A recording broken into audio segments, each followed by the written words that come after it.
आप सभी श्री हरि विष्णु भक्तों को नमस्कार। स्वागत है अनुकरणीय सनातन पर।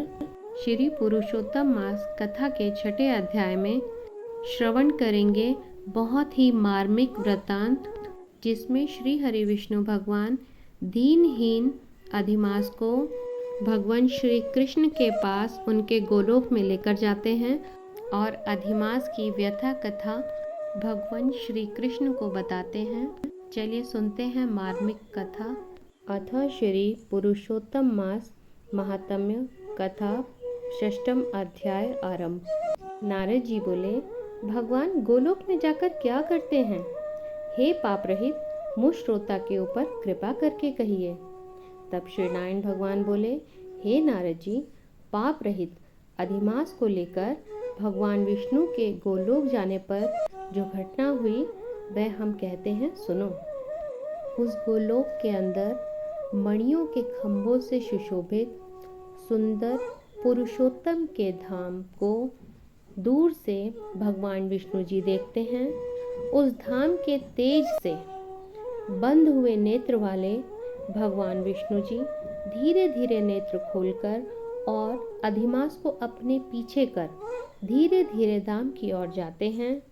अधिमास के साथ भगवान के मंदिर के पास जाकर श्री हरि विष्णु भगवान अत्यंत प्रसन्न हुए और उठकर खड़े हुए द्वारपालों से अभिनंदित भगवान विष्णु जी पुरुषोत्तम भगवान की शोभा से आनंदित होकर धीरे धीरे मंदिर में गए और भीतर जाकर शीघ्र ही श्री पुरुषोत्तम कृष्ण भगवान को नमस्कार करते हैं। गोपियों के मंडल के मध्य में रत्नमय सिंहासन पर बैठे हुए श्री कृष्ण को नमस्कार कर पास में खड़े होकर भगवान विष्णु बोले, श्री हरि विष्णु बोले, गुणों से अतीत गोविंद आदित्य अविनाशी सूक्ष्म विकार रहित विग्रहवान गोपों के वेश के विधायक छोटी अवस्था वाले शांत स्वरूप गोपियों के पति बड़े सुंदर नूतन मेघ के समान श्याम करोड़ों कामदेव के समान सुंदर वृंदावन के अंदर रास मंडल में बैठने वाले पीत रंग के पीतांबर से शोभित सौम्य भौहों को चढ़ाने पर मस्तक में 3 रेखा पड़ने से सुंदर आकृति वाले रास लीला के स्वामी, रास लीला में रहने वाले, रास लीला करने में सदा उत्सुक 2 भुजा वाले मुरलीधर पीत वस्त्रधारी अच्युत ऐसे भगवान की मैं वंदना करता हूँ।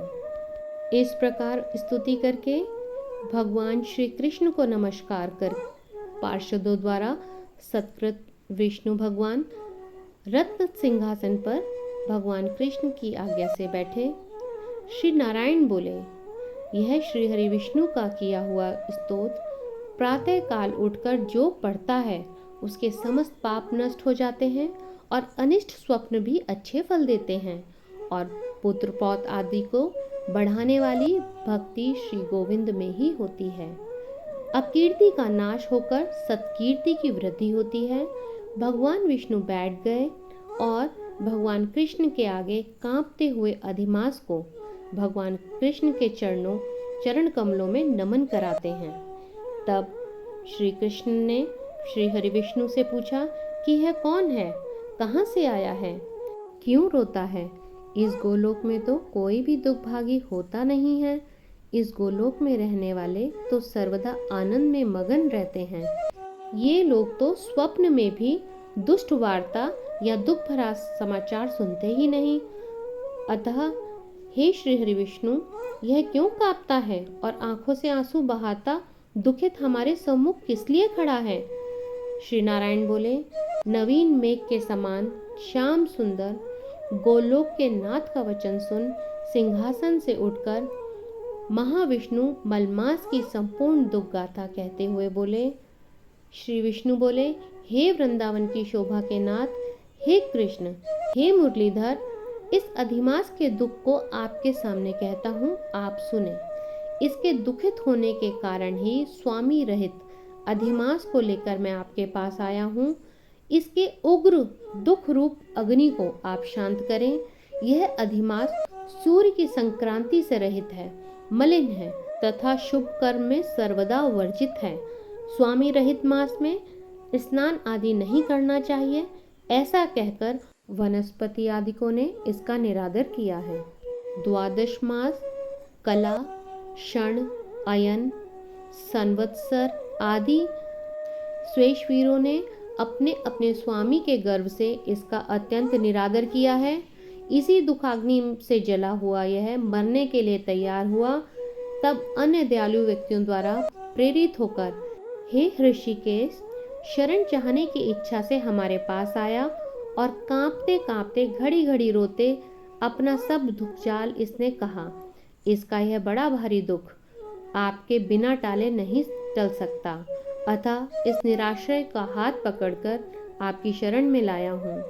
दूसरों का दुख आप सहन नहीं कर सकते, ऐसा वेद जानने वाले लोग कहते हैं।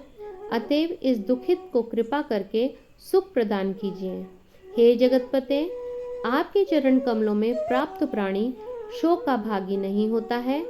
ऐसा वेद जानने वालों का कहना कैसे मिथ्या हो सकता है। मेरे ऊपर कृपा करके भी इसका दुख दूर करना आपका कर्तव्य है, क्योंकि सब काम छोड़कर इसको लेकर मैं आया हूँ। मेरा आना सफल कीजिए।